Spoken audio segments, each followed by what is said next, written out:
So hello everyone, welcome to Verma GSG के once again. इस video में हम लोग क्या पढ़ने वाले हैं, हम लोग पढ़ेंगे ग्रेविटेशंस। फिजिक्स के जो लेक्चर जो चल रहे थे ना, उसको हम लोग कंटिन्यूएशन फॉर्म में देख रहे हैं और ये जो होगा टोटली बेस्ड ऑन ग्रेविटेशन। अभी तक बहुत सारा चीज़ हम लोग पढ़ चुके हैं। अगर आप वो फिजिक्स का लेक्चर नहीं देखे हैं तो आप जाकर जरूर देखिएगा, आपके लिए वो इंपॉर्टेंट हो जाएगा, ठीक है ना। हर एक वीडियो में एक चैप्टर्स को हम ख़त्म कर रहे हैं, तो इस वीडियो में हम लोग ग्रेविटेशन को कंप्लीट ख़त्म करेंगे और उससे रिलेटेड कुछ क्वेश्चंस को भी देख लेंगे, जिससे ये पता चल जाएगा कि हम लोग का एसएससी वगैरह में, रेलवे वगैरह में, चाहे सीपीओ वगैरह में, ये सब किस टाइप का क्वेश्चंस आता है, ठीक है। वो देख लेंगे तो हम लोग को एक आ जाएगा ना, एक कॉन्फिडेंस बिल्डअप हो जाएगा, जिसकी वजह से हम लोग क्वेश्चंस को सॉल्व करने के लिए कैपेबल भी हो जाएंगे, ठीक है। चलिए तो स्टार्ट करते हैं बिना कुछ देर किए हुए। सबसे पहला हम लोग पढ़ेंगे ग्रेविटेशन के बारे में। ग्रेविटेशन क्या होता है? Any two particles or objects in the universe attract each other with a force called a force of gravitation. पूरे यूनिवर्स में, ठीक है। आराम से समझेंगे हम लोग, बहुत ज़्यादा एकदम मतलब हड़बड़ी में नहीं पढ़ेंगे, आराम से समझेंगे। यूनिवर्स में कोई भी दो बॉडी, ठीक है, कोई भी दो बॉडी एक दूसरे को, है ना, एक दूसरे अपने तरफ अट्रैक्ट कर रहा है। यहाँ लिखा हुआ है एनी टू पार्टिकल्स और objects in the universe attract each other with a force, ठीक है ना, विथ अ फोर्स। मतलब ये जो बॉडी है और ये जो बॉडी है ना, कुछ फोर्स के थ्रू एक दूसरे को अपनी तरफ क्या कर रहा है, अट्रैक्ट कर रहा है। मान लेते हैं ये F1 फोर्स है, ये F2 फोर्स है, और एक दूसरे को अट्रैक्ट कर रहा है। यही फोर्स जो है ना, वो क्या कहलाता है? Force called the force of gravitation. यही फोर्स जो है ना, फोर्स ऑफ ग्रेविटेशन कहलाता है। और ग्रेविटेशनल फोर्स यानी कि फोर्स ऑफ ग्रेविटेशन और ग्रेविटेशन फोर्स एक ही है। क्लियर हो गया? यहां से ये चीज तो हम लोग को क्लियर हो गया। अब the phenomenon of attraction between different bodies in the universe is called gravitation. अब ये जो फिनोमिनन जो चालू है, यानी कि ये जो मतलब पूरा का पूरा सिस्टम जो चालू है, कंटिन्यूसली चल रहा है किसी भी दो बॉडी के लिए, चाहे वो छोटा बड़ा बॉडी हो, छोटा छोटा बॉडी हो, या बहुत बड़ा बड़ा बॉडी हो, ठीक है ना, वो सब बॉडीज के बीच में ये चीज एप्लीकेबल है। तो the phenomenon of attraction between different bodies in the universe is called the gravitation. यानी कि दो बॉडीज के बीच में जो अट्रैक्शन होने का जो फिनोमिनन है, ठीक है ना, जो मतलब प्रोसेस है, उसी को हम लोग क्या बोलते हैं? ग्रेविटेशन बोलते हैं, ठीक है। If one of the two bodies happen to be the earth, अगर मान लेते हैं अगर दो बॉडी है, जैसे यहाँ पर तो मून और अर्थ लिया हुआ है, सपोज कर लेते हैं दो बॉडी है, एक मेरा अर्थ है और एक बॉडी कोई मेरा कोई दूसरा कोई बॉडी है जो कि अर्थ पर ही है, ठीक है ना, जो कि अर्थ पर ही है। लिखा हुआ है ना, if one of the two bodies happen to be the earth it is special case of the gravitation called gravity. अब अर्थ पर है, इसका मतलब अर्थ से कुछ डिस्टेंस पर, हो सकता है 10 मीटर का हाइट से ऊपर से हम गिरा रहे हैं उसको, तो अगर ऊपर से गिरा रहे हैं ना उसको, तो वो क्या चीज़ में कहलाएगा? वो ग्रेविटी कहलाएगा। क्यों? क्योंकि अर्थ उस बॉडी के बहुत ज़्यादा नज़दीक है और बहुत ज़्यादा नज़दीक होने की वजह से उस पर बहुत ज़्यादा फोर्स अप्लाई करता है, वो अपनी तरफ उसको खींचता है। तो अगर ऐसा कुछ केस होता है, if one of the two bodies happens to be the earth it is a special case of gravitation is called the gravity. वो ग्रेविटेशन का स्पेशल केस होता है जिसको हम लोग ग्रेविटी बोलते हैं। And the force of gravitation exerted by the earth is called gravity। और इसी को फिर हम लोग बोलते हैं the force of gravitation, यानी कि वैसा फोर्स ऑफ ग्रेविटेशन जो अर्थ किसी बॉडी पर अपने तरफ खींचने के लिए लगा रहा है, that is called the gravity, ठीक है ना। ये सिंपल सा है, सिंपल सा मेथड है, सिंपल सा डेफिनेशन है, इसको आप समझ लीजिए ग्रेविटी क्या होता है। क्लियर हो गया? अब देखिए, ये अर्थ है, ये मून है, अब इस दोनों के बीच में भी बहुत ज़्यादा ग्रेविटेशन अप्लाई हो रहा है और इसी ग्रेविटेशन फोर्स की वजह से क्या होता है ना, इसके फोर्स की वजह से इसके फोर्स की वजह से इस पर टाइट जनरेट होता है। इसमें सन का भी एक बहुत बड़ा इंपॉर्टेंस रोल होता है, वो तो ऑलरेडी हम लोग इक्लिप्स और टाइड्स ज्योग्राफी में भी पढ़े हुए, है ना। तो इसमें भी थोड़ा सा आता है कि जो ग्रेविटेशन फोर्स के इन्फ्लुएंस में होता है, तो हम लोग थोड़ा सा देख लेते हैं कि हाँ चलो भाई, इसके ग्रेविटेशन फोर्स की वजह से इस पर टाइड जनरेट होता है ना। तो अगर मान लेते हैं सन यहाँ पर है, ये अर्थ है, ये मून है, तो सन और मून का दोनों का जो इफेक्ट लगता है इस पर, तो इसमें एक अच्छा खासा हाइट वाला टाइड्स देखने को मिलता है, ठीक है। ये सब चीज़ तो हम लोग पहले से भी जानते ही हैं, ठीक है। तो ध्यान में रखिएगा, ये ग्रेविटेशंस के बारे में था पूरा का पूरा डेफिनेशंस। ग्रेविटेशन क्या होता है, फोर्स ऑफ ग्रेविटेशन भी देख लिए उसी में, और ग्रेविटीज को समझ लिए, ठीक है। चलिए आते हैं, अब जब जैसे ही ग्रेविटेशंस को पढ़ते हैं ना, तो हम लोग को एक चीज़ पढ़ने को मिलता है, that is the centripetal force. अब ये सेंट्रीपिटल फोर्स हमारे लिए इंपॉर्टेंट हो जाता है। क्यों इंपॉर्टेंट हो जाता है, चलिए उसको देख लेते हैं। Centripetal force is the force acting on a body moving in a curved path. Moving in curve, कोई भी बॉडी अगर कर्व्ड पाथ में मूव कर रहा है, ठीक है ना, is directed towards the centre of rotation, तो उस पर हम लोग सेंट्रीपिटल फोर्स ही अप्लाई देखते हैं। अब फोर्स तो दिखेगा नहीं ना मेरे को, तो हम लोग क्या करते हैं, हम लोग एक्सपीरियंस करते हैं। जैसे एग्जाम्पल में एक गोल चक्कर है, ठीक है, गोल चक्कर के चारों तरफ गाड़ी चल रहा है, तो ये सेंट्रीपिटल फोर्स की वजह से ही आसानी से चल पा रहा है। और भी बहुत सारा फोर्स इसको इन्फ्लुएंस कर रहा है चलने के लिए, बट एक सेंट्रीपिटल फोर्स इसको बैलेंस आउट किया हुआ है। ठीक है, ये जो रोलर कोस्टर है इस पर भी सेंट्रीपिटल फोर्स काम करता है। फिर सन के चारों तरफ जो प्लैनेट जो घूम रहा है उस पर भी एक सेंट्रीपिटल फोर्स काम कर रहा है सेंटर के तरफ, यानी कि एज टुवर्ड्स द सन के तरफ हो ना, सन सेंटर पॉइंट हो गया, तो सन के तरफ से ना एक फोर्स अप्लाई होता है जिसको हम लोग बोलते हैं सेंट्रीपिटल फोर्स। और ये सेंट्रीपिटल फोर्स एक टाइम पर ग्रेविटेशन फोर्स के जैसा ही काम करता है किसी भी प्लैनेट्स पर, अगर सोलर सिस्टम के बेसिस पर हम लोग देखते हैं उसको तब। ठीक है, अब सेंट्रीपिटल फोर्स का जो फॉर्मूला होता है ना, ये होता है F is equal to mv square by R, जहाँ m हो गया mass of the body, v हो गया वेलोसिटी जिस स्पीड से चल रहा है, और r जो हो गया वो सेंटर से, यानी कि अगर मान लेते हैं ये सेंटर ले लेते तो सेंटर से इस बॉडी तक का डिस्टेंस, ये सेंटर है तो सेंटर से बॉडी तक का डिस्टेंस, ये सेंटर है तो सेंटर से बॉडी तक का डिस्टेंस, ये सेंटर है तो सेंटर से बॉडी तक का डिस्टेंस, तो mv स्क्वायर बाई आर, ये बहुत ही इंपॉर्टेंट फॉर्मूला है। अब इससे दो तीन चीज़ देखने को मिलता है, क्या है भाई, तो फोर्स जो है ना वो वेलोसिटी के स्क्वायर का डायरेक्टली प्रोपोर्शनल होता है। मतलब कि अगर फोर्स इंक्रीज होगा तो जो इसका जो वेलोसिटी जो होगा ना वो उसके स्क्वायर से इंक्रीज करता चला जाएगा। ठीक है ना, तो ये दोनों डायरेक्टली प्रोपोर्शनल है। अच्छा, आर जो है ना वो इन्वर्सली प्रोपोर्शनल हो जाएगा, यानी कि अगर फोर्स बढ़ा तो आर ऑटोमेटिकली घट जाएगा, और अगर फोर्स घटा तो आर ऑटोमेटिकली बढ़ जाएगा। ठीक है, तो ये चीज़ प्रैक्टिकल वाली चीज़ है, बट हम लोग को अगर फॉर्मूला से रिलेटेड अगर कुछ भी पूछ लिया जाता है, चाहे न्यूमेरिकल्स भी पूछ लिया जाता है इससे रिलेटेड, तो हम लोग इसी फार्मूला का यूज़ करेंगे, और ये बहुत ही इंपॉर्टेंट फार्मूला है, F is equal to mv square by R. ठीक है, ध्यान में रखिएगा। नेक्स्ट में आते हैं, नेक्स्ट में क्या है, उसमें हम लोग समझेंगे यूनिवर्सल लॉ ऑफ ग्रेविटेशन, जो कि इंपॉर्टेंट है। क्वेश्चंस बहुत ज़्यादा तो नहीं पूछा जाता है बट समझना जरूरी है, तो लॉ ऑफ ग्रेविटेशन को देखना इंपॉर्टेंट है। चलिए अब देखिए, ये न्यूटन है, ठीक है ना, न्यूटन के दिमाग पर कुछ गिरा था एप्पल वेप्पल, तो ये पता नहीं क्या क्या क्या क्या सोचा, और जिसके वजह से हम लोग को लॉ ऑफ ग्रेविटेशन को पढ़ना पड़ जाता है, और भी बहुत सारा चीज़। ठीक है, अब इसका अलग एटीट्यूड है, इसका नंबर ऑफ फॉलोअर्स बोलता है, ये क्या बोलता है कि ये मतलब पूरा वर्ल्ड फॉलो करेगा, यानी कि ये एक ऐसा चीज़ बता दिया जिसको पूरा दुनिया फॉलो करेगा, और कर भी रहा है। इवन दुनिया का पूरा यूनिवर्स कर रहा है, इवन पूरा का पूरा जितना भी जगह है, कोई भी दो बॉडी उठा लो बस उस पर लॉ ऑफ ग्रेविटेशन अप्लाई हो ही रहा है, इसलिए इसको कहा गया यूनिवर्सल लॉ ऑफ ग्रेविटेशन। ये पूरे दुनिया में फॉलो किया जा सकता है, पूरे यूनिवर्स में फॉलो होगा, किसी अदर प्लैनेट्स का सन के थ्रू भी हो सकता है, किसी अदर सोलर सिस्टम में भी हो सकता है, किसी अदर गैलेक्सी में भी ये फॉलो होगा। ठीक है, तभी ये एटीट्यूड में है कि नंबर ऑफ फॉलोअर्स इसका पूरा का पूरा वर्ल्ड हो जाता है। अब कहता क्या है, देखिए दो बॉडी है, ठीक है ना, एक छोटा बॉडी एक बड़ा बॉडी ले लिए इसमें, उसका मास m1 है और एक का मास m2 है, ये a है ये b है, इसके बीच का डिस्टेंस d ले लिया गया है। ठीक है, तो यूनिवर्सल लॉ ऑफ ग्रेविटेशन क्या कहता है, सबसे पहला इसमें दो रूल हम लोग को पढ़ने को मिलता है। पहला रूल क्या कहता है, द मैग्नीट्यूड ऑफ फोर्स, यानी कि ये दोनों बॉडी के बीच का जो फोर्स होगा, फोर्स ऑफ ग्रेविटेशन जो होगा between the two bodies is directly proportional to the product of their masses. ये दोनों बॉडी के मासेस के प्रोडक्ट के डायरेक्टली प्रोपोर्शनल होगा, इसलिए यहां पर लिखा गया है F is directly proportional to m1 and m2। ठीक है, तो ध्यान में रखिएगा, ये हमारा बन जाता है एक। और दूसरा लॉ ये बोलता है कि force is inversely proportional to the square of the distance between them.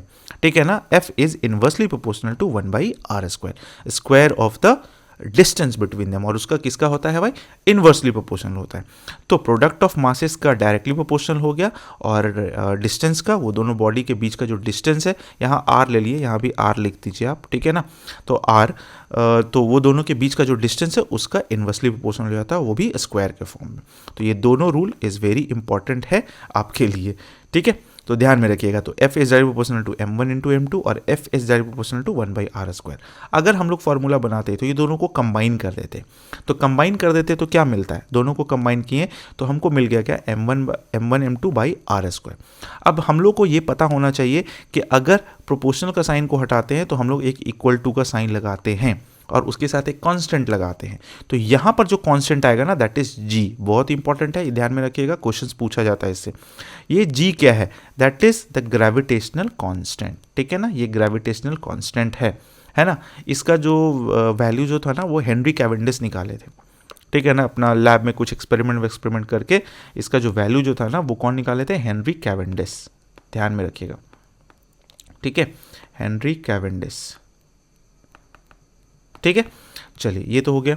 तो ये जी हो गया हमारा क्या? ग्रेविटेशनल कांस्टेंट, और इसका एक न्यूमेरिकल वैल्यू है जो कि होता है 6.674 into 10⁻⁻11 newton metre square KG inverse 2, newton metre square KG inverse 2, ये इसका यूनिट हो गया, यूनिट ऑफ जी बोले तो ग्रेविटेशनल कांस्टेंट, ठीक है।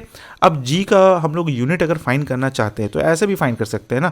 देखिए यहाँ पर फॉर्मूला है, तो हमको जी अगर निकालना है तो आर स्क्वायर को इसके साथ गुना कर देंगे तो F R square by m1 m2 हो जाएगा, और फिर सबका यूनिट हम लोग धीरे धीरे पुट कर देंगे। दैट इज न्यूटन, आर हो गया लेंथ, तो लेंथ को मीटर में मेजर करते हैं, और फिर m1 m2 हो गया हमारा केजी में, तो newton metre square KG inverse 2 हो गया, यही हमारा यूनिट ऑफ जी होता है, ठीक है। तो ये हो गया हमारा यूनिवर्सल लॉ ऑफ ग्रेविटेशन, जो कि हर एक दो बॉडी पर काम करता है, चाहे यूनिवर्स में वो कहीं पर भी हो, है ना। अब ग्रेविटेशनल कांस्टेंट जो होता है ना वो स्केलर क्वांटिटी होता है, क्योंकि इसमें सिर्फ और सिर्फ मैग्नीट्यूड है, और ऐसे भी ये एक कांस्टेंट क्वांटिटी है तो स्केलर होगा, इसमें कोई डायरेक्शन नहीं होगा।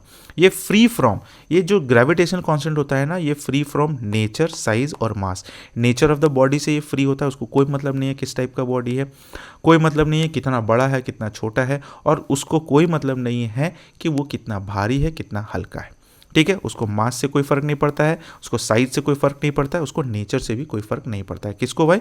तो ग्रेविटेशनल कांस्टेंट को, ये ध्यान में रखिएगा और ये फॉर्मूला दिमाग में डाल लीजिए, ओके। चलो भाई नेक्स्ट देख लेते हैं क्या है आगे, यहाँ पर तो ब्लैंक छोड़ दिए गए। हाँ, इट इज़ अ ग्रेविटेशन। अब देखो, अब ग्रेविटेशनल फोर्स को हम लोग पढ़े, चाहे ग्रेविटेशनल कांस्टेंट को पढ़े, तो उससे रिलेटेड कुछ इंपॉर्टेंट पॉइंट है जो कि हम लिख दिए हैं, जो एग्जाम पॉइंट ऑफ व्यू से इंपॉर्टेंट होता है। तो number 1, it is a gravitational force between the sun and all the 8 planet which makes the move around the सन।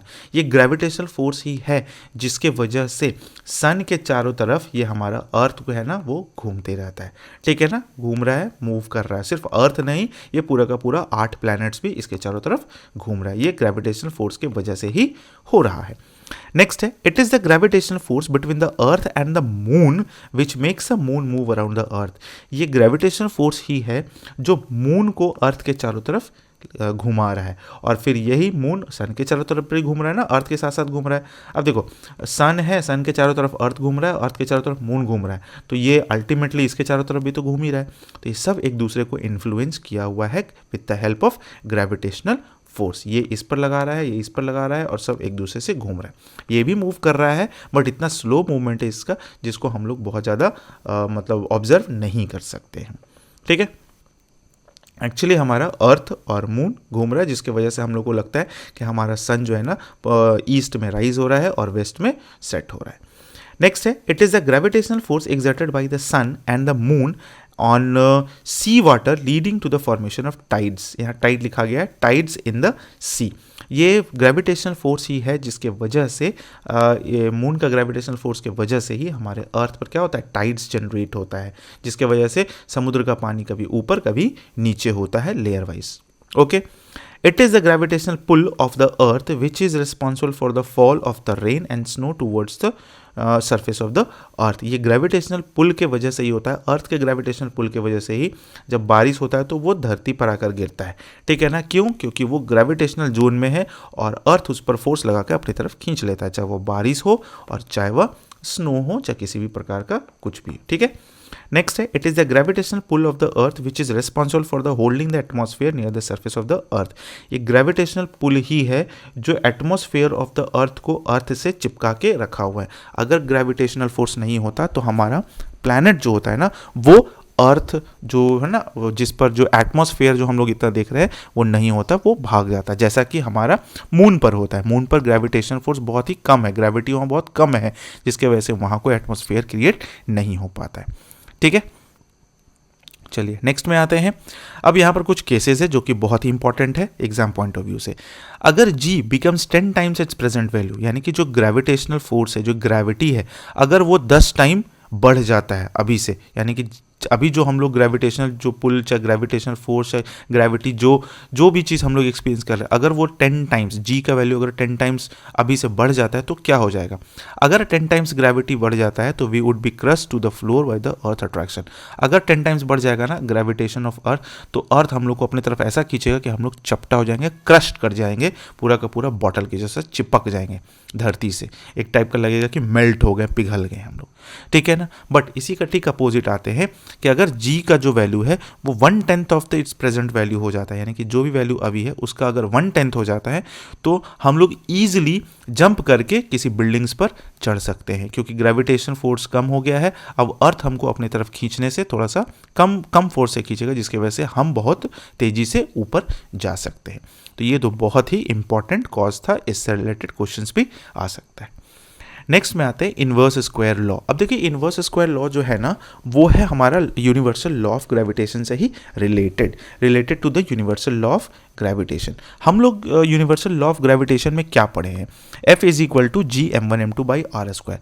अब ये g तो कांस्टेंट है, मास हमारा कांस्टेंट ही रहेगा, दो बॉडी का अगर ले रहे हैं तो हटा दो इसको, तो बच जाता है क्या? F is directly inversely proportional to R square. ये जो आर स्क्वायर आ रहा है ना, इसी को हम लोग बोलते हैं इन्वर्स स्क्वायर लॉ, क्योंकि इन्वर्स के फॉर्म में अगर इसको ऊपर लेके जाते हैं तो हम लोग ऐसा लिख सकते हैं। तो ये इन्वर्स स्क्वायर लॉ इसी से रिलेट हो जाता है, इसको एक अलग नाम दे दिया गया इन्वर्स स्क्वायर लॉ। क्यों? क्योंकि जी भी मेरा कांस्टेंट हो जाता है, एम भी मेरा एक टाइम पर कांस्टेंट है और ये भी एम कांस्टेंट है, मास से कोई फर्क नहीं पड़ता है। ओके तो अगर ऐसा कुछ हो जाता है तो हम लोग क्या लिख सकते हैं? F1 बाई F2 और R2 बाई R1। क्यों? क्योंकि ये इन्वर्सली है। ध्यान में रखिएगा एक चीज़, अगर मान लीजिए A ऐसा लिखा जाता है, कहीं पर है लिखा हुआ, अगर A is proportional to B तो इसको हम लोग A1 बाई A2 और is equal to B1 by B2 लिखेंगे। बट अगर मान लीजिए आपको मिल जाता है कहीं पर ऐसा कि A is inversely proportional to 1 by B, ठीक है ना, चाहे B बोल सकते हैं, इन्वर्सली बोल दिए तो B बोलेंगे, तो यहाँ होगा A1 बाई A2 और is equal to B2 by B1। और यही चीज़ यहाँ पर हम लोग इसके साथ लिखे हैं यहाँ पर, ठीक है। तो ये ध्यान में रखिएगा कि कैसे ये इक्वेशन से हम लोग एक क्वेश्चन को सॉल्व कर सकते हैं।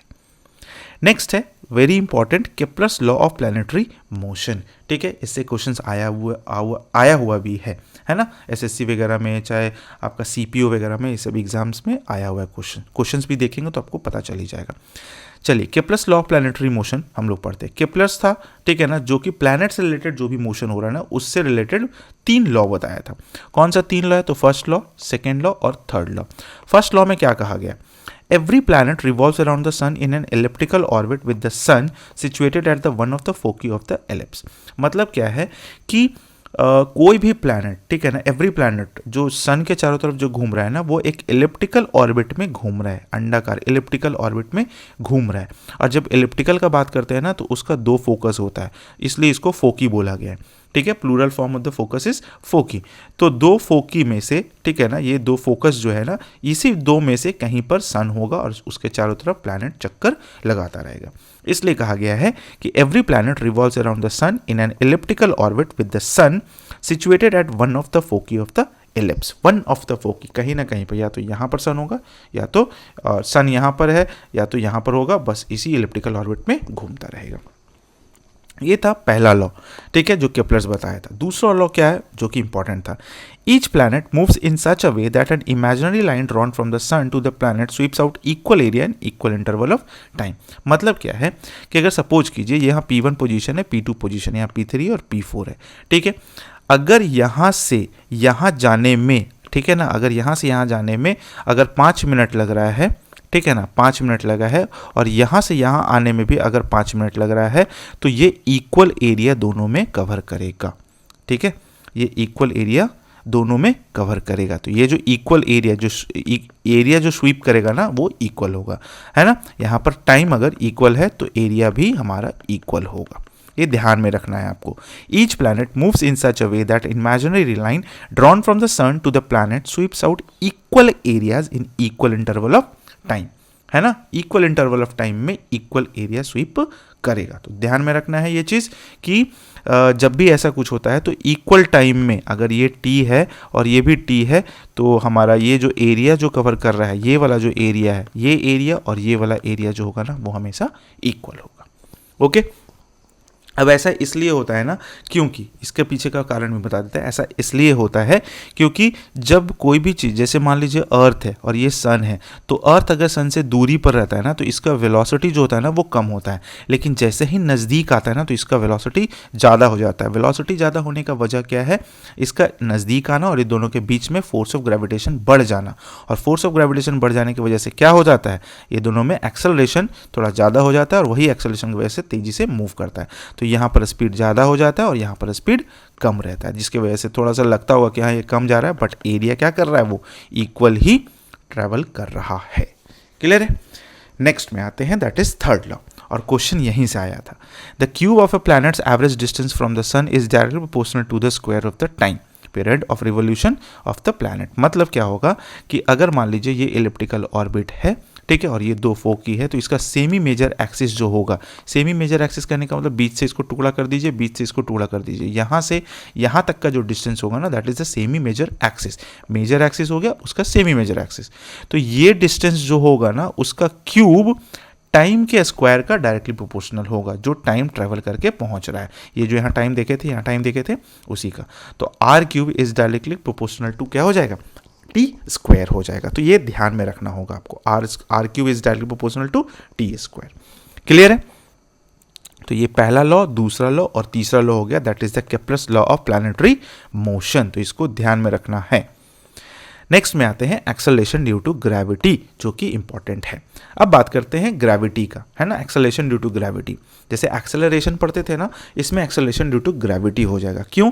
एक्सेलरेशन का जब बात करते हैं तो वो हॉरिजॉन्टल डायरेक्शन में बात होता है, और जब एक्सेलरेशन ड्यू टू ग्रेविटी का बात करते हैं तो वो वर्टिकल फॉर्म में, यानी कि ऊपर से कोई बॉडी गिर रहा है अर्थ की तरफ, अर्थ उसको अपनी तरफ खींच रहा है। क्या है? The uniform acceleration produce in a body when it falls freely under the effect of gravity. यानी कि जब भी कोई बॉडी इफेक्ट ऑफ ग्रेविटी यानी कि ग्रेविटी के इन्फ्लुएंस में अगर गिर रहा होता है तो उस पर एक्सेलरेशन जो लगता है ना वो यूनिफॉर्म एक्सेलरेशन होता है, जिसको हम लोग ग्रेविटी भी बोलते हैं, acceleration due to gravity. Alone is known as the acceleration due to gravity. अब ग्रेविटी का जो फॉर्मूला होता है ना वो हमेशा ध्यान में रखिएगा, small G is equal to capital G m by R square. अगर हम लोग अर्थ का बात कर रहे हैं तो यहाँ पर हम लोग मास ऑफ द अर्थ लेंगे, और अगर r का बात कर रहे हैं तो हम लोग रेडियस ऑफ द अर्थ लेंगे। मास का अर्थ का जो मास जो होता है ना वो होता है 6 × 10⁻24 kg, और रेडियस ऑफ अर्थ 6400 किलोमीटर होता है। ये आप लोग को पता है, बाकी अपना मीटर में हम लोग कैलकुलेट करके लगा देते हैं। ठीक है, तो कोई भी बॉडी अगर अर्थ पर है तो देखिए अर्थ का डिस्टेंस बहुत ज़्यादा है। अगर सेंटर से देखिए तो डिस्टेंस 6400 किलोमीटर छोटा मोटा नहीं होता। तो अब कितना भी, अब दुनिया का सबसे ऊंचा बिल्डिंग बुर्ज खलीफा भी 1000 मीटर से भी कम ही है, तो सोच लीजिए वो कितना ही दिखेगा, एकदम बहुत नेग्लिजिबल होगा। इसलिए हम लोग क्या करते हैं, सरफेस से डायरेक्ट सेंटर का ले लेते हैं। ठीक है, तभी हम लोग सिर्फ इसका मास को नेग्लिजिबल मानते हैं और वो पूरा का पूरा मास हम लोग कवर कर लेते हैं अर्थ पर ही, इसलिए आ जाता है Gm/r²। अगर डायरेक्टली हम लोग निकालते हैं तो वही वाला चीज़ निकलता है मेरा Gm1m2/r²। ठीक है, तो वो ध्यान में रखिएगा। हमारा फॉर्मूला क्या आ गया, small G is equal to acceleration due to gravity, इसको बोलते हैं capital G, that is the gravitational constant, जिसका वैल्यू होता है 6.67 × 10⁻11 newton metre square kg inverse 2। ठीक है, ये फॉर्मूला पहले भी बता चुके हैं। और ये हो गया मास ऑफ द अर्थ, ये हो गया रेडियस ऑफ द अर्थ, ध्यान में रखना है। अब ये भी जी क्या होगा, स्केलर क्वांटिटी होगा। क्यों? क्योंकि ये कांस्टेंट वैल्यू है, सिर्फ मैग्नीट्यूड दे रहा है, डायरेक्शन ये स्केलर नहीं वेक्टर क्वांटिटी होगा, गलत लिख दिए हैं हम यहाँ पर। ठीक है, ये वेक्टर क्वांटिटी होगा। क्यों? क्योंकि इसमें डायरेक्शन है ना, जिधर मूवमेंट हो रहा है अर्थ अपनी तरफ खींच रहा है, तो ये तो हो गया हमारा वेक्टर क्वांटिटी, वैल्यू भी है और इसमें डायरेक्शन भी है, तो ये क्या हो जाएगा हमारा वेक्टर क्वांटिटी। ठीक है, वेक्टर क्वांटिटी। उसके बाद ये एक्सेलरेशन ड्यू टू ग्रेविटी हो गया। यूनिट ऑफ जी क्या होगा, यूनिट ऑफ जी अगर निकालना है तो सिंपल सा बात है ना, ये एक्सेलरेशन ड्यू टू ग्रेविटी है, यानी कि टाइप ऑफ एक्सेलरेशन है, तो जो एक्सेलरेशन का होगा वही इसका भी होगा। तो एक्सेलरेशन का क्या होता है भाई, मीटर पर सेकेंड स्क्वायर, तो हम लोग भी इसका यानी कि एक्सेलरेशन ड्यू टू ग्रेविटी का भी मीटर पर सेकेंड स्क्वायर ही लिखते हैं। अच्छा, वैल्यू ऑफ जी मतलब कि acceleration due to gravity on earth, earth पर जो ग्रेविटी का जो वैल्यू है ना that is 9.8 metre per second square. ध्यान में रखिएगा 9.8 मीटर पर सेकेंड स्क्वायर। और अगर मून का बात करते हैं तो ये हो जाता है इसका 1/6, मतलब कि वहाँ पर जो ग्रेविटी जो हम लोग फील करेंगे ना वो बहुत कम फील करेंगे, जिसकी वजह से जब हम लोग जंप करते हैं मून पर तो थोड़ा लॉन्ग जंप हो जाता है। ठीक है। अच्छा, ग्रेविटी का थोड़ा सा इन्फ्लुएंस होता है डिस्टेंस के बेसिस पर भी, मतलब हाइट वाइट के हिसाब से भी। तो अगर मान लेते हैं सेंटर है ये सेंटर ऑफ द अर्थ, जहाँ ग्रेविटी क्या हो जाएगा, जीरो हो जाएगा। क्यों ग्रेविटी जीरो हो जाएगा भाई, तो सेंटर ऑफ द अर्थ है और हमारा ग्रेविटी यानी कि डिस्टेंस क्या हो जाएगा, जीरो हो जाएगा। तो ऐसे भी खत्म हो जाता है, तो मेरा ग्रेविटी क्या हो जाएगा, जीरो हो जाएगा। और अगर इक्वेटर का बात करते हैं, इक्वेटर कौन सा है भाई, ये वाला है ना। अगर इक्वेटर पर बात करते हैं तो ग्रेविटी क्या होता है, वहाँ मिनिमम होता है।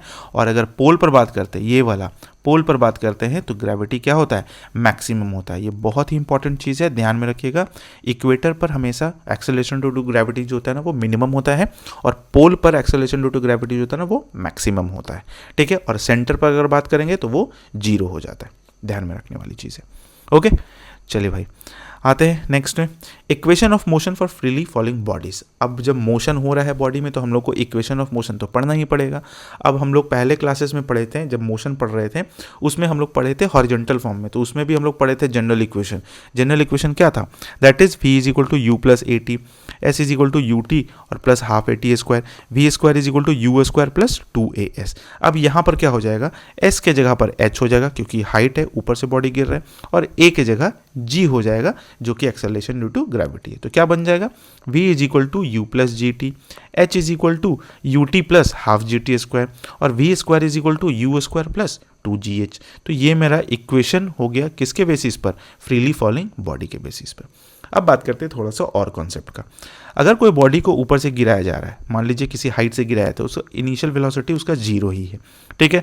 तो अगर मान लीजिए कोई बॉडी को नीचे से ऊपर फेंका जा रहा है तो वो किसी सिचुएशन पर आकर क्या हो जाता है, एक हाईएस्ट पॉइंट पर पहुंचता है जहां उसका वेलोसिटी क्या हो जाता है, जीरो हो जाता है। तो नीचे से बॉडी जब फेंका जाता है, ठीक है ना, उस समय जी जो लगता है ना वो निगेटिव लगता है क्योंकि अर्थ के अगेंस्ट में जा रहा है। ठीक है ना, अर्थ बोल रहा है कि तुम नीचे रहो, लेकिन हम फेंक दिए ऊपर और हम बोल रहे हैं कि नहीं हम इसको ऊपर फेंकेंगे, तो इसके अगेंस्ट में जा रहा है, इसलिए -9.8 मीटर पर सेकेंड लेंगे अगर हमारा न्यूमेरिकल वेवला आता है तो। ठीक है, वो ध्यान में रखना होगा। तो जब नीचे से बॉडी ऊपर फेंक रहे होते हैं तो हमारा जी कितना हो जाएगा, -9.8, और अगर बॉडी ऊपर से नीचे आ रहा होगा तो हम लोग क्या लेंगे, जी that is plus 9.8 metre per second square. Okay, height पर एक टाइम पर पहुंचता है तो वहाँ पर वेलोसिटी क्या हो जाता है, जीरो हो जाता है, ध्यान में रखिएगा। और अगर कोई बॉडी को ऊपर से गिराया जा रहा है तो इनिशियल वेलोसिटी उसका क्या हो जाएगा, जीरो हो जाएगा। ओके, अब एक और चीज़ और ध्यान में रखना है कि यहाँ से यहाँ पहुँचने में जो टाइम लगा है इसको, that is known as time of ascent. ठीक है ना, TA। और यहाँ से यहाँ पहुँचने में जो टाइम लगा that is the time of descent. और ये टाइम ऑफ एक्सेंट और टाइम ऑफ डिसेंट हमेशा क्या होता है, इक्वल होता है। तो TA, ठीक है ना, TA is equal to always TD। तो time of ascent is equal to time of descent, हमेशा ध्यान में रखिएगा। जितना समय नीचे से ऊपर जाने में लगेगा उतना ही समय ऊपर से हाईएस्ट पॉइंट से नीचे आने में लगेगा। ठीक है, चलिए भाई ये हो गया। आगे बढ़ते हैं, एक इंपॉर्टेंट चीज़ है मास। ठीक है ना, और मास और वेट में हम लोग क्या करेंगे, डिफरेंस देखेंगे। मास क्या होता है, mass of a body is the quantity of matter. Mass क्या होता है, किसी भी बॉडी का क्वांटिटी क्या है, मतलब उसके अंदर कितना ये वो एटम वाटम जो भी है, क्वांटिटी क्या है, कितना क्वांटिटी है, दैट्स इट। मास उसी को बोलते हैं। ये एक स्केलर क्वांटिटी है एज ओनली मैग्नीट्यूड। मास में क्या है, एक स्केलर क्वांटिटी है। जैसे मान लीजिए किसी चीज़ का वजन दिया हुआ है 15 kg 25 kg, ये सब क्या है, मास ही है। 15 kg मतलब उसके अंदर 15 kg क्वांटिटी कुछ है। ठीक है ना, कागज़ का बना हुआ तो कागज़ होगा, लोहा का बना हुआ स्टील का है तो स्टील होगा, ये सब चीज़। तो वो एक स्केलर क्वांटिटी होगा, इसमें कोई मैग्नीट्यूड है सिर्फ और डायरेक्शंस वगैरह नहीं होता है। Measured using physical balance. अगर मास को मीजर करना है तो हम लोग फिजिकल बैलेंस यूज़ कर लेते हैं। फिजिकल बैलेंस जैसे मान लीजिए तराजू हो गया, ये सब चीज़। इसका SI यूनिट किलोग्राम होता है, हम लोग इसको kg में मीजर करते हैं। Mass can not be zero, mass कभी भी किसी भी चीज़ का जीरो नहीं होता, कुछ ना कुछ तो होगा ही होगा। और mass is a measure of inertia. Mass क्या करता है, इनर्शिया को भी मीजर करके देता है, that is a resistance to acceleration. क्यों, क्योंकि जितना ज़्यादा मास होता है उतना ही ज़्यादा इनर्शिया होता है, जितना कम मास होता है उतना कम इनर्शिया होता है। ठीक है, ये हम लोग इनर्शिया मोशन वगैरह में पढ़ चुके हैं। अगर आप वो वीडियो नहीं देखे तो आप जाकर देखिए, आपके लिए बहुत ही इंपॉर्टेंट हो जाएगा। और अगर आप यहाँ तक पहुँच गए, अगर आपको वीडियो अच्छा लग रहा है तो वीडियो को लाइक जरूर कर दीजिएगा, सब्सक्राइब नहीं किया तो सब्सक्राइब भी कर ही दीजिएगा अभी तुरंत बस। और सब्सक्राइब करके और ऑल पर क्लिक कर दीजिएगा ताकि जो भी हम वीडियो डालें तो वो आपके पास नोटिफिकेशन पहुंच जाए। चलिए वेट देख लेते हैं। वेट क्या है? It is a vector quantity having both magnitude and direction. ये वेक्टर क्वांटिटी होता है जिसमें मैग्नीट्यूड भी है और डायरेक्शन भी है। Measured using a spring balance. इसको स्प्रिंग बैलेंस से यूज़ किया जाता है। स्प्रिंग बैलेंस होता है मतलब दीवार से लगा हुआ है, ऐसा स्प्रिंग बना हुआ, तो जो खींचते हैं तो पता चलता है कि हाँ कितना न्यूटन है। ठीक है, इसका एसआई यूनिट क्या होता है? न्यूटन। ये क्या है? एक काइंड ऑफ फोर्स ही है। ठीक है ना, ये फोर्स किसके थ्रू लग रहा है? अर्थ के थ्रू लग रहा है किसी भी बॉडी पर, तो वो फोर्स है, तो जाहिर सी बात है इसका यूनिट कितना हो जाएगा? न्यूटन हो जाएगा। Weight varies depending on gravitation force changes from place to place. Weight जो होता है ना वो प्लेस टू प्लेस चेंज करता है। क्यों? क्योंकि ग्रेविटेशन फोर्स अलग अलग वेरी करता है, जिसके वजह से weight can be zero at the centre of the earth और इन स्पेस। अगर सेंटर ऑफ द अर्थ का बात करते हैं तो वहाँ पर मेरा वेट क्या हो जाएगा? जीरो हो जाएगा। जब वेट जीरो हो जाएगा तो सब कुछ जीरो, वहाँ पर एक्सेलरेशन ड्यू टू ग्रेविटी भी जीरो, और यही चीज़ स्पेस में भी होता है। नेक्स्ट क्या है? Weight is the measure of gravitational force acting on the body. Weight क्या है? ग्रेविटेशनल फोर्स है एक्टिंग ऑन द बॉडी। किसी भी बॉडी पर ग्रेविटेशनल फोर्स क्या अप्लाई हो रहा है, क्या लग रहा है, वही हमको वेट बताता है। ठीक है, तो एक चीज़ ध्यान में रखिएगा, अगर आपसे कोई पूछ रहा है कि मान लीजिए ए से पूछा गया है कि व्हाट इज़ द तुम्हारा वजन कितना है, तो वजन में हम लोग क्या बता देते हैं? 20 kg, 50 kg, 70 kg, जो कि गलत हो जाता है। ठीक है, हम लोग से अगर पूछा जाता है वेट, अगर लॉजिकल अगर फिजिक्स के लैंग्वेज में देखा जाए तो अगर हम लोग से वेट पूछा जा रहा है तो हम लोग को क्या बताना चाहिए? तो वेट इज इक्वल टू होता है क्या? m into G. W is equal to M G होता है फॉर्मूला, है ना। तो वेट अगर हम लोग से पूछा जाएगा तो मास हम लोग का जैसे मान लीजिए 70 है और उसमें क्या करेंगे? जी का वैल्यू 10 ले लेंगे तो बता देंगे 700 न्यूटन। 700 न्यूटन बताएंगे। क्यों? क्योंकि वो हमसे वेट पूछ रहा है कि तुम्हारा वेट कितना है, तुम्हारा वेट कितना है, तुम्हारा वेट कितना है। अगर वो मास बोलता है तो आप बताओ 50 kg, 60 kg, 70 kg, लेकिन वो अगर वेट पूछ रहा है तब तो एकदम कैलकुलेट करके बताओ कि आपका मास अगर 70 kg है और उसमें एक्सेलरेशन ड्यू टू ग्रेविटी लगा दीजिए तो 700 न्यूटन है। ठीक है, जिसको जानकारी होगा वो समझ जाएगा कि हाँ चलो भाई ठीक है, अच्छी बात बता रहा है, सही चीज़ दे रहा है। और जिसको जानकारी नहीं होगा वो बकैती करेगा, बोलेगा तुम ज़्यादा पढ़ लिया है। तो ये बस यही सब चीज़ होता है और कुछ नहीं होता। जिसको जानकारी नहीं होता है वो बकैती करने में आगे होता है। आगे बढ़ते हैं तो यहाँ पर आते हैं। Weight can be zero at the centre of the earth और in space. Weight can measure gravitational force acting on the body. ये सब तो हो ही गया। ठीक है, तो ध्यान में रखिएगा weight is equal to M G, formula होता है W is equal to M G. अब आते हैं क्वेश्चन में। क्वेश्चन में क्या कह रहा है? थोड़ा सा क्वेश्चन को भी देख लेते हैं ना, जो कि हमारे लिए इंपॉर्टेंट है। क्वेश्चन में क्या कह रहा है? क्वेश्चन में बोल रहा है two mass 1 kg and 2 kg, एक 1 kg और एक 2 kg were drop from a height of 3.2 metre. 3.2 metre से गिराया गया। तो मान लेते हैं यहाँ से कोई बॉडी को गिराया गया है 3.2 मीटर से। ठीक है, यहाँ पर हो सकता है एक 1 kg का है और एक क्या है 2 kg का। ठीक है, velocity just before touching the ground. हमको बताना है कि ग्राउंड से टच होने के जस्ट बिफोर उसका वेलोसिटी क्या होगा। अज्यूम करना है एक्सेलरेशन ड्यू टू ग्रेविटी कितना है भाई? g is equal to 10 metre per second square. अब देखिए हमारा फॉर्मूला क्या होता है। हम लोग अभी जो इक्वेशन ऑफ मोशन जो फ्रीली फॉलिंग बॉडीज में पढ़े, वी स्क्वायर है ना और minus U square is equal to 2gh। तो अगर ऊपर से गिरा रहा है इसका मतलब इनिशियल वेलोसिटी कितना हो गया? 0 हो गया। तो ये हो गया V square is equal to 2gh। तो v is equal to under root 2gh। तो अंडर रूट 2 और इंटू जी का वैल्यू 10 और h का वैल्यू कितना लेने बोला है? 3.2। तो ये कितना हो जाएगा? ये अंडर रूट में आ जाएगा, पॉइंट हटाएंगे तो 32 दूना 64, 10 कट जाएगा 64। ठीक है ना, और ये हो जाएगा 8। तो इसका मतलब हमारा आंसर कितना हो गया? Velocity 8 metre per second. जो ऑप्शन में रहेगा वो तो मार देंगे। अब आपको लगा होगा कि ये 1 kg और 2 kg क्यों दिया। अब देखिए यहाँ पर जो फॉर्मूला जो निकला ना वो इंडिपेंडेंट ऑफ क्या है? इंडिपेंडेंट ऑफ मास है ना, इंडिपेंडेंट ऑफ मास है। इससे ये पता चलता है कि हमारा जो ग्रेविटेशन है, ग्रेविटेशनल फोर्स है, वो इंडिपेंडेंट ऑफ मास है, मास से इंडिपेंडेंट रहता है। ठीक है, चलो भाई, बोले तो वेलोसिटी हम ग्रेविटेशन बोल दिए। ध्यान में रखिएगा। नेक्स्ट है identify the incorrect statement for the universal law of gravitation. कौन इसमें इनकरेक्ट है? पहला पढ़ लेते हैं क्या है। पहला है it is the force that binds us to earth. ये तो सही है भाई। It is the force causing tides due to a stars in earth. 2 बार लिखा गया स्टार्स इन द अर्थ, ये गलत हो गया। स्टार्स का काम कहाँ गया यहाँ पर? It is force that keeps motions of planet around the sun. ये भी सही है। It is a force that can is assist motion of the moon around the earth. मतलब पहला सही है, तीसरा सही है, चौथा सही है, दूसरा गलत है। दूसरा गलत है, तो ये हो गया हमारा राइट आंसर। इसके वजह से हमारा स्टार्स और अर्थ की वजह से हमारा फोर्स मतलब टाइड्स क्रिएट नहीं होता है। ठीक है, चलिए नेक्स्ट में आते हैं। Identify the correct statement about gravity. Correct statement क्या है? The unit of acceleration due to gravity is the same as that of acceleration. क्या जी का यूनिट क्या होता है? एक्सेलरेशन ड्यू टू ग्रेविटी होता है? यस होता है ना। यानी कि जी जो है ना इसका यूनिट क्या हो जाएगा? Metre per second square. और एक्सेलरेशन का भी होता है जो मीटर पर सेकेंड स्क्वायर ही होता है। दोनों का यूनिट तो सेम ही है। The unit of acceleration due to gravity the same as that of the velocity. नहीं भाई, मास से नहीं, फ्रिक्शन से नहीं। तो हमारा आंसर कौन सा हो गया? The unit of the gravity यानी कि acceleration to gravity is the same as that of the acceleration. ठीक है, नेक्स्ट आते हैं। Which are the following laws represent by the formula. यहाँ पर फॉर्मूला हम गलती से नहीं लिखे हैं, R cube proportional to T square. बोले थे ना एक क्वेश्चन आया हुआ है।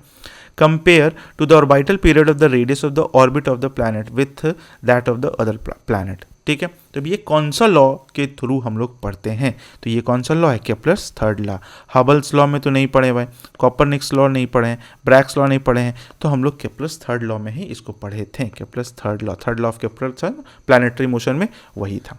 तो ये देखिए क्वेश्चंस कैसे पूछा जाता है। अगर आपको प्रॉपरली नॉलेज पता है, डिटेल अगर पता है, फैक्ट पता है हर चीज़ में कि कहाँ से क्वेश्चन आ सकता है, तो आपसे क्वेश्चंस नहीं छूटने वाला, ये मेरा गारंटी है। नेक्स्ट क्वेश्चन, ठीक है ना। नेक्स्ट क्वेश्चन देखते हैं। Who among the following was the first to conclude that in vacuum all, एक सेकेंड, हाँ, who among the following was the first to conclude that in vacuum all objects fall with the same acceleration due to gravity? same acceleration due to gravity, ये बोला जा रहा है हम लोगों से कि and reach the ground at the same time. मतलब कौन बोला था कि अगर वैक्यूम क्रिएट कर दिया जाए तो कोई भी बॉडी कितना भी भारी क्यों ना हो, अगर दो ठो बॉडी को गिराया जाएगा तो दोनों सेम एक्सेलरेशन से गिरेगा। तो सेम एक्सेलरेशन से गिरेगा, तो उसके लिए क्या हो जाएगा हमारा आंसर? कहाँ गया भाई?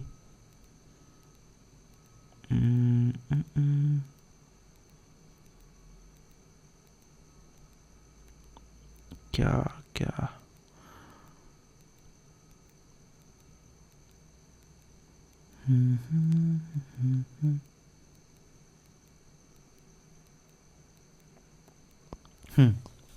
चलो ठीक है, हम दूसरा चीज़ ढूंढने लग गए थे थोड़ा, एक चीज़। हाँ, इसमें कौन है भाई? इसका रूल कौन सा है? कौन बंदा दिया था भाई? तो थॉमस अल्वा एडिसन तो नहीं दिया था। ये क्या किया भाई? ये तो बल्ब का आविष्कार किया भाई। एल्बर्ट आइंस्टाइन भी नहीं, आइजैक न्यूटन भी नहीं। ये कौन दिए थे भाई? गैलीलियो ही बताए थे कि अगर वैक्यूम क्रिएट कर दिया जाए और वैक्यूम में कोई भी दो बॉडी को गिराया जाएगा तो क्या होगा? वो क्या बोलते हैं, सेम ही टाइम पर गिरेगा, दोनों साथ में ही गिरेगा अर्थ के सरफेस पर, अर्थ सरफेस पर।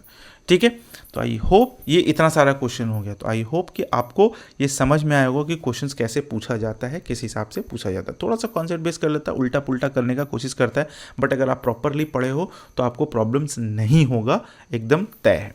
ठीक है, चलिए, तो अगर आपको वीडियो अच्छा लगा होगा, ये समझाने का तरीका अच्छा लगा होगा, अगर आपको नोट्स लिखना है तो ये इसका नोट्स तो हम टेलीग्राम पर डाल ही देते हैं, आपको पता ही है। अगर आप ज्वाइन नहीं किए तो आप जाके ज्वाइन कर लीजिए, फ्री ऑफ कॉस्ट है, नो टेंशन। बस आप रिक्वेस्ट दीजिएगा, हम एक्सेप्ट कर लेंगे, ठीक है ना।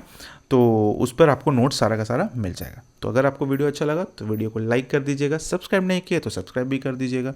और बस ऐसे ही करके हम लोग नेक्स्ट चैप्टर को पढ़ेंगे। नेक्स्ट में जो भी होगा वर्क, पावर, एनर्जी, ये सब भी जो होगा वो चीज़ हम लोग पढ़ेंगे। ओके, चलिए मिलते हैं नेक्स्ट वीडियो में, तब तक के लिए thank you so much, take care, bye bye.